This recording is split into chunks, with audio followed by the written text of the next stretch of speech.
तभी मैं आज अडियाला जेल गया था खान साहब से। इसमें 9 मई का जो फैसला है, इसके अब आगे क्या मतलब डिटेल फैसला जब आएगा तो उसके बाद ये क्या मुकदमात खारिज हो जाएंगे?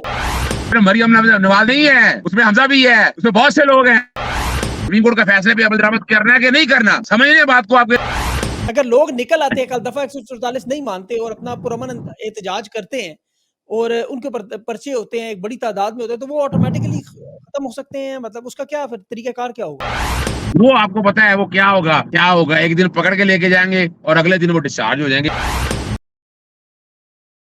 बिस्मिल्लाहिर्रहमानिर्रहीम, अस्सलाम वालेकुम। मैं हूं सैबी काज़मी, आप देख रहे हैं फेसबुक और यूट्यूब। मेरे साथ अज़हर सिद्दीक साहब मौजूद है, कानून के भी माहिर हैं, सियासत के भी, और खान के केसेस भी लड़ रहे हैं।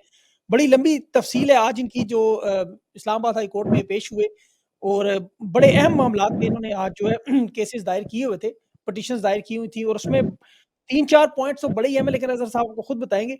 अभी जो 9 मई के हवाले से इमरान खान के केसेस में अभी गिरफ्तारी, रिमांड को जो गैर कानूनी करार दिया गया, और अब जो फ़ज़ा एक बन रही है, सामने नज़र आ रहा है, और हेडलाइंस पूरी दुनिया के अखबारात में भी आई कि खान की रिहाई करीब आ रही है।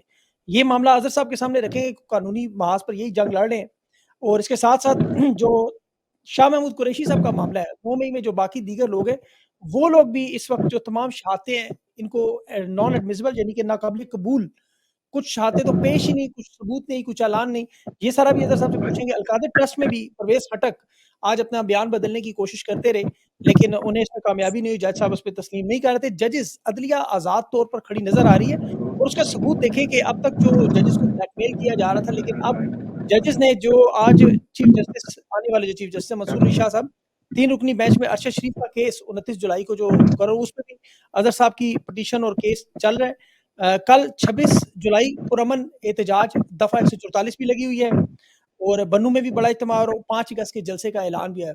मामलात सियासी फ़ज़ा में इस वक़्त हुकूमत के हाथ से निकलते हुए जा रहे हैं, और मैंडेट की वापसी का सिलसिला, स्पेशल जो सीट्स हैं मखसूस नशिस्तों में, आज वो भी 39 नोटिफिकेशन इलेक्शन कमिश्नर मान के, जो बड़ा हैरतनाक मामला था। यहाँ से शुरू करते हैं।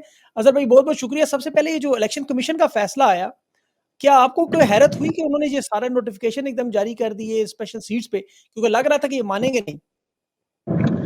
बहुत शुक्रिया। असल में सभी यहाँ नोटिफिकेशन जारी होने से पहले इस्लामाबाद हाई कोर्ट में बड़ी अहम हेयरिंग थी आज मैंने इलेक्शन कमीशन का किरदार बताया वहां पर, और मैंने बताया कि किस तरह से पॉलिटिकल विक्टिमाइजेशन हो रही है, और इलेक्शन कमीशन ने जो टेकिंग अवे है symbol, banning of party, section 215, आपको पता है मैंने जनवरी से चैलेंज किया हुआ है। जी, जी। लाहौर हाईकोर्ट ने लार्जर बेंच बनाया लेकिन केस फिक्स किया। इस्लामाबाद हाईकोर्ट में चीफ जस्टिस आमिर फारूक उसको लेकर चल रहे हैं आगे। अब उसमें मैंने जब बताया, सामने रखा, मैंने कहा किस तरह सिंबल ले लिया, किस तरह फॉर्म 33 के ऊपर पीटीआई का नाम नहीं लिखा। इसमें चीफ जस्टिस आमिर फारूक साहब ने कहा ये तो फैसले पे अमल दरामद कर, ये करते भी है नहीं। मैंने कहा इन्होंने नहीं करना अमल। मैंने कहा जी पूछ रहे इनसे, इलेक्शन कमीशन से, ये इस पे अमल नहीं करेंगे। और ये नहीं जी हम देख रहे हैं। मैंने कहा जी ये अपने आप को समझ बैठे हैं कि हम कोर्ट है, ये समझ बैठे हैं हम जनाब कोई ट्राइब्यूनल है, हम जो कह दे इंटरप्रिटेशन कर सके। मैंने कहा इनका कहां से आ गया इख्तियार इंटरप्रिटेशन का। मैंने वो पंजाब असेंबली की 2022 का कहा, जब रिजर्व सीटों पे सीटें लेकर दी हमने, जब लाहौर हाईकोर्ट का फैसला था, मैंने कहा वहां पे अब नजर तो आ जाए।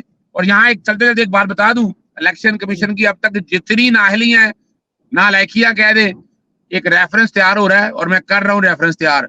वो मैं दसका के इलेक्शन से शुरू होकर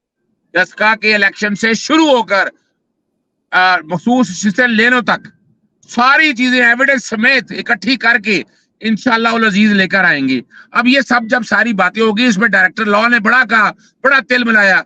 मैं क्या, मैं सख्त बातें कर सकता हूँ, इलेक्शन कमीशन को अपने फैसले पर अमल दरामद करने दो। और मैं क्या, ये केस पेंडिंग रहेगा। वो चाहते थे कि ये केस चले जाए सितंबर में। मैंने कहा नहीं, 6 अगस्त के लिए गया। ये हारे को नहीं पता कि ये आज ही क्यों जारी किया। उसकी वजह ये है कि वहां स्पेशल सवाल उठाया गया। अब 6 अगस्त तक, और मजेदार बात सुने कि 6 अगस्त तक मैंने कहा ये सुप्रीम कोर्ट के फैसले के बाद बेटर स्टेटमेंट लेकर आए। चीफ जस्टिस आमिर फारूक ने अपने ऑर्डर में लिखा है कि बेटर स्टेटमेंट लेके आए, सुप्रीम कोर्ट के फैसले पे अमल दरामद करना है कि नहीं करना। समझने बात को आपके नहीं। असल इशू जो आपके सामने रख रहे हैं, ये इतना आसान काम नहीं है। अब तो 41 सीटों वाला मामला है, 41 सीटों पे उन्होंने अब क्या करते हैं, लेकिन ये पेंडिंग है। उस वक्त तक 41 सीटों का भी फैसला कर चुके होंगे। चाहे दरखास्त सुप्रीम कोर्ट में दे दें, नजरसानी की दे दें, जो मर्जी दे दें, उससे कोई फर्क नहीं पड़ता जी। बिल्कुल, मतलब ये मखसूस नशिस्तें भी वापस आ रही हैं और जो लाहौर में मैंडेट था जिस पे वो रिटायर्ड जजेस लगाने का मामला था, वो भी जस्टिस आलिया नीलम साहिबा ने बड़ा बड़ा फैसला दिया हुआ है। उस पे आपको क्या लगता है कि वहाँ से मरियम नवाज़ साहिबा के हल्के से शुरू होगा ये मामला? ये देखिए, वो तो उसमें तो नवाज शरीफ भी है, अच्छा, सिर्फ मरियम नवाज नहीं है, उसमें हमजा भी है, उसमें बहुत से लोग हैं। मतलब वो भी सीटें 46 और वहां फीसद वहां एक बात जो समझनी है बड़ी अहम, कि जी, वो जी। आपको पता है इन्होंने इलेक्शन ऑर्डिनेंस दिया था कि रिटायर्ड जजेस लगा दिया, हमने चैलेंज कर दिया था। जब वो जी, देखा कि चैलेंज हो गया है, इन्होंने इलेक्शन एक्ट ले आए। वो इलेक्शन एक्ट भी चैलेंज करा के हमने नोटिस करवा लिए हुए हैं, ये भी बता दें हम आपको। यानी इतना आसान काम नहीं है। और जस्टिस आलिया नीलम से मुशावरत के लिए जब गए हैं, तो मुशावरत तो पुराने एक्ट के मुताबिक है, नए एक्ट के मुताबिक तो रिटायर्ड जजेस लगाना चाहते हैं, मुशावरत तो पुराने पे है। अब वो पुराने पुराने इनके लिए मौत है, ये नहीं चाहते कि पुराने किस तरह से लगे रहे और मामला जो है ये किसी और सिमत में जाए। तो वो भी बिल्कुल, जेहन में रख लें, बड़ा मुश्किल है। असल जो बोन ऑफ कंटेंशन है वो है Islamabad high court. Chief justice Aamir Farooq साहब अगर इलेक्शन एक्ट को, तरमीमी एक्ट को कलअदम कह देते हैं, वो जो कि माजी से इतलाक नहीं हो सकता इन तरमीम का, अगर वो कलअदम हो जाती हैं तो 3 हल्के जो इस्लामाबाद के अगर खुल गए तो ये बेस मार्क होगा सारी चीजों को आगे लेने का। और लाहौर हाईकोर्ट में चूंकि वो इलेक्शन अमेंडमेंट एक्ट जो है वो उसके आने से पहले के ट्राइब्यूनल बने हुए हैं, वो उन ट्राइब्यूनल को छेड़ नहीं रहे।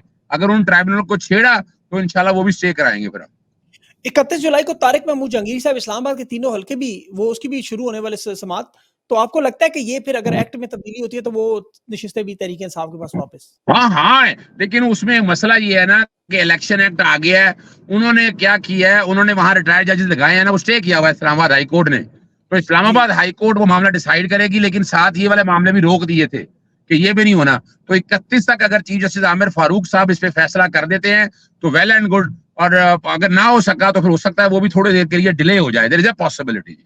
अच्छा, अगर उन्होंने फैसला ना दिया तो फिर तारिक महमूद जहांगीरी साहब इसकी समात जारी कर रख सकते हैं? ये देखिए इशू समझिएगा, वो चौके इलेक्शन जो ट्राइब्यूनल पहले बने हैं ना, उस पे स्टे दे दिया हुआ है नए अमेंडमेंट आने के बाद, क्योंकि नया लॉ चैलेंज है। वो अगर फैसला नहीं देते तो 31 की समाअत आगे चल नहीं सकती है।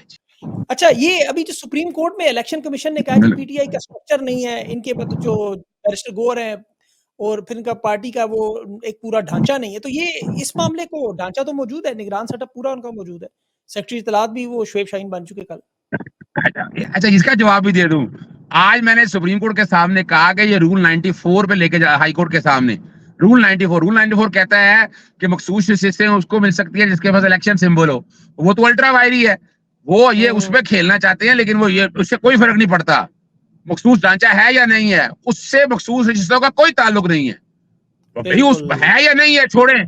पीटीआई जब वजूद में आ गई तो 41 सीटें भी पीटीआई को मिलनी है। असल जो बारीक बात है ना इसमें, आपको पता है पंजाब असेंबली और खैबर पख्तूनख्वा पे सुप्रीम कोर्ट ने नहीं कहा कि कितनी सीटें ऐसी थी जो जिन्होंने नॉमिनेशन पेपर दिए थे, डेक्लेरेशन दी थी।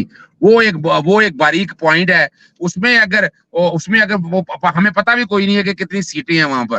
तो वो अगर वो सीटें क्लियर हो जाएंगी ना, वहां से क्लियर आना है, तो इसीलिए मामला इस्लामाबाद हाईकोर्ट में पेंडिंग रखने का मकसद भी यही है कि और ये याद रखिएगा, मैं आपको एक और बात बता दूं कि ये मामला अहम क्यों है। जी, आज जी। अगर मखसूस रिश्तें हाथ से निकलती हैं, यानी ये फर्ज करें ये 41 सीटें नहीं देते तो मखसूस रिश्तें मिल नहीं सकती हैं।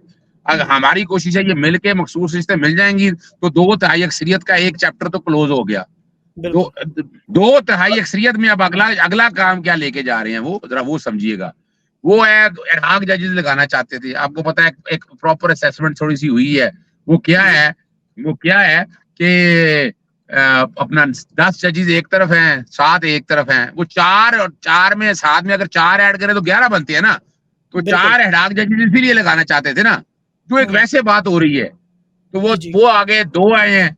तो अब अगला जो एजेंडा है वो पाकिस्तान तहरीके साहब को बैन करने का है। वो अगर बैन करते हैं, अगर अल्लाह ना करे वैसे हालात कोई नहीं ऐसे, अगर वो बैन करते हैं तो क्या होगा कि पाकिस्तान तहरीके इंसाफ जो है ना वो अपना डिस्क्वालीफाई हो जाएगा और मेंबर सारे निकल जाएंगे वहां से। फिर वो 2/3 अक्सर की तरफ हाँ, पलटेंगे। और वहां वहां आपको पता है, याद रखिएगा, रिटायरमेंट एज, बड़ा पैकेज, आर्टिकल 17 में तब्दीली के, और साथ साथ आर्टिकल 6 में भी तब्दीली, ये भी नोट कर बिल्कुल। लीजिएगा। मतलब ये इनका प्लान है, लेकिन बज़ाहिर अभी वो होता हुआ मुमकिन नो नज़र नहीं नो आ रहा। No no. काज़ी साहब की आज मैं अक्सरियत और कोई नहीं बता रही दूं है। ना, जी, सभी मैं आज अडियाला जेल गया था, खान साहब से सलाम दुआई हो सकी, ज्यादा बात तो नहीं हो सकी मेरी। मेरी बुशरा बीबी साहब से काफी लंबी मुलाकात हुई थी। और मैं अच्छा, एक बात बता दूं, अल्लाह ताला उन्हें जिंदगी और सेहत दे। आज जो हर एक के लिए मुझे उन्होंने कहा जाके मीडिया चैनल्स पे एक बात करो कि मैं हल्फन कहती हूं कि इमरान खान साहब जो है कि कोई केस नहीं है, सब झूठे फ्रॉड और फ्रे पर मबनी है। आए बिल्कुल, इन्हें के बिल्कुल। हलफ पे आकर ये बात करें। यानी आज मैंने ट्वीट भी किया इस बात के ऊपर। और वो देखें बात इतनी है, कोई नहीं है।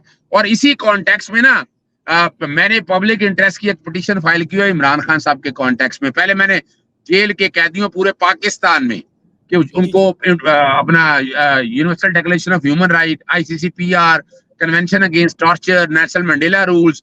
और एक बड़ी मजेदार बात है, मैंने आज हाईकोर्ट रूल्स एंड ऑर्डर भी निकाल दिए कि जो कैदियों को जो ये बातें करते हैं ना, वो साइकिल मशीन दी है। मैं कह जी कौन सी साइकिल मशीन दे दी है? आप 562 रूल पढ़े, उसमें लिखा है गेम्स प्रोवाइड करनी है। ये नहीं है। रूल कहते हैं खाने का, रूल कहते हैं क्लॉथ का, रूल कहते हैं बाथरूम ढके का, रूल्स कहते हैं। पैनल रिपोर्ट मांग ली है अडियाला जेल से रिपोर्ट मांग ली है, वफाकी हुकूमत से और सूबाई हुकूमतों से भी रिपोर्ट मांगी है। लाएं आकर बताएं कि क्या है। तो इंशाल्लाह उम्मीद है कि उस वक्त तक ये चीजें भी जो है ना बेहतरी की तरफ आएंगी। एक साथ और बात करनी है, वो बड़ी अहम जी, है। जी, जी। आपको पता है कि अरशद शरीफ वाले मामले के अंदर हम जुडिशल कमीशन की बात कर रहे हैं। बिल्कुल, मैं मैं उसी तरफ ही आ अक्टूबर रहा था। 2022 से ये बात कर, हाँ आप कर लें बात। अच्छा, वो अरशद शरीफ का जो केस अभी चीफ जस्टिस मंसूर अली शाह के पास में 29 जुलाई को जा रहा है, 3 रुकनी बेंच सुना, और आज आपने भी जो पिटीशन दी, इसकी थोड़ी तफसील बताएं।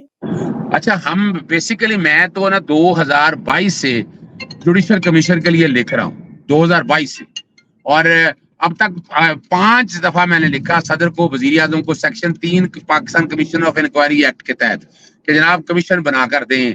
और सदर पाकिस्तान आरफ अलवी ने उसका जवाब भी दिया था, ये भी मैं बता दूं, रिकॉर्ड में लगाया हुआ था। आज वो बताते रहे कि हमने ये इंक्वायरी कर रहे हैं, वैसे हमने कहा जी इनमें इंक्वायरी इन्वेस्टिगेशन से कोई ताल्लुक नहीं है इस वक्त। जो आप वो हमारे पास MLA नहीं है, इधर उधर की बातें। हामिद मीर साहब भी आए हुए थे। मैंने कहा हमारा कंसर्न है कि जुडिशल कमीशन बना दें, बस पाकिस्तान आगे जा। इसके अलावा हमारा कोई ताल्लुक नहीं। और जुडिशल कमीशन लाजमी नहीं है, वो एक कमीशन की रिपोर्ट आएगी, वो एविडेंस के तौर पर इस्तेमाल नहीं हो सकती है। बनाने में हर्ज किया है। पाकिस्तान में इस साल 7 जर्नलिस्ट शहीद हुए हैं, कत्ल हुए हैं, तो 7 वो भी हैं साथ। तो मैंने कहा ये बिल्कुल कैसे। सही। इस पे जो है ना सेक्रेटरी लॉ को और सेक्रेटरी दाखिला को बुलाया है, उनके दफ्तर से बुलाया है 6 अच्छा, तारीख के लिए ही कि आप लेकर आए और बताएं कि जुडिशल कमीशन बन सकता है। तो अब इस्लामाबाद हाई कोर्ट में ये सुप्रीम कोर्ट में ये देखना है कि वो कहीं जुडिशल कमीशन वाली साइड बना आ जाए। ना कोई ऐसी डिमांड है, ना ऐसी कोई बात है। उम्मीद तो बड़ी है, लेकिन उससे जी। अभी मैं बता देता हूँ कोई नहीं है इनके पास। आज IG पंजाब आए हुए थे, जो बाकी लोग आए थे, उन्होंने बस गोंगलू, पंजाबी में कहते हैं गोंगलू तो मिट्टी झाड़ी है, मट्टी जाड़ दी। कुछ किया, कुछ नहीं बिल्कुल। अच्छा ऐसा अज़र कुछ भाई, किया उन्होंने। इन सारे मामलात की रोशनी में अब एक तो कल पुरअमन एहतजाज भी हो रहा है मुल्क गिर, और फिर ये 5 अगस्त को इमरान खान का जलसा भी है। अभी इन्होंने दफ़ा 144 लगा दी फ़ौरन 2 दिनों के लिए। अब इन मामलात पे भी लबैक वालों ने धरना दिया, कोई दफ़ा नहीं थी, सारा मामला। अब ये कानूनी एतबार से दफ़ा 144 चैलेंज हो सकती है, फिल फ़ोर इसे हटाया जा सकता है। इसके क्या प्रिकॉशन? मैं आपके लिए बता रहा, चलो मैंने ऑलरेडी चैलेंज किया हुआ है, इस पे नोटिस हुए हुए हैं बाकायदा। और ये इलेक्शन के दिनों में लगाई थी, तो मैंने कहा ये लग ही नहीं सकती है। फिर मैंने इसकी वायरीज चैलेंज की हुई, और ये नहीं लग सकती है। एक और बड़ी जबरदस्त बात बता दूं साथ ही, हाई जी। कोर्ट ने मांगा है कि दफा 144 लगाने के बाद कितने पर्चे दर्ज किए आपने। वो सारे पॉलिटिकल पर्चे हैं और पर्चे खारिज हुए हैं, वो वाली डिटेल भी मांगी हुई है। अगर लोग निकल आते हैं, कल दफ़ा 144 नहीं मानते और अपना पुरअमन एहतजाज करते हैं, और उनके ऊपर पर्चे होते हैं, एक बड़ी तादाद में होते हैं, तो वो ऑटोमैटिकली खत्म हो सकते हैं। मतलब उसका क्या फिर तरीक़ाकार क्या होगा? वो आपको पता है वो क्या होगा, एक दिन पकड़ के लेके जाएंगे और अगले दिन वो डिस्चार्ज हो जाएंगे, कोई मसला ही नहीं है। अच्छा, यानी इसमें मतलब कोई हमारा ऐसा इशू नहीं है। ठीक है, असल मतलब जो अवाम को ज़हनी तौर पे तैयार होना चाहिए। 5 अगस्त का जलसा हो, ये हो, अगर दफ़ा ओ हो 144 भाई, मेरी बात सुने, मेरी बात सुने, वो जो बड़े काम थे ना, वो जो बड़े तजर्बे थे, वो सारे कर लिए हैं। अब रह गए हैं हुँ, छोटे छोटे तजर्बे, कितने के करने हैं। अभी आप यही मामला 9 मई के हवाले से ही अगर आप ले लें, आप आज देखें ये लाहौर हाईकोर्ट का छोटा फैसला नहीं है, इसमें पहले कोई सवाल तो नहीं करना, मैं ताकि डिटेल एक ही तो जवाब दे दूं आपको। इसमें 9 मई का जो फैसला है, इसके अब आगे क्या मतलब डिटेल फैसला जब आएगा तो उसके बाद ये क्या मुकदमात खारिज हो जाएंगे 9 मई के सारे, अब क्या होगा क्या उसके बाद? अच्छा, ये आपको पता है 15 अगस्त 2024 को मेरी सालगिरह भी थी, और कमाल की बात है उस दिन जब रिमांड के लिए लाना था ना इमरान खान साहब को, तो वोकला दोस्त जरा कम थे, तो मुझे बुलाया साथ उन्होंने, मैं दफ्तर से लेकर गया अपना कंपेंडियम किताब एक छोटी सी बनाई हुई है मैंने, एंटी टेररिस्ट एक्ट में लेकर गया, और वो सारी चीजें जब मैंने कोर्ट में जाकर आपको पता है तकरीबन रात 11:30 बज गए थे मुझे वहां पर।